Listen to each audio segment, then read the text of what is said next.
my friends. Today I'm going to talk about elephant. Elephant is a big animal. It is black.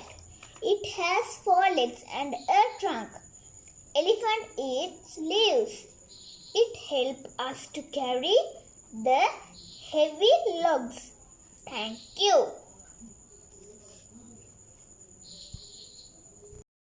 Hello පුංචි යාළුවේ මම අද ආවේ ඔයගොල්ලන්ට අලිය ගැන පුංචි රචනාවක් කියලා දෙන්න.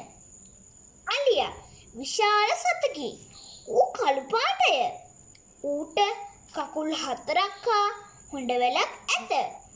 අලියා කොළ කනවා.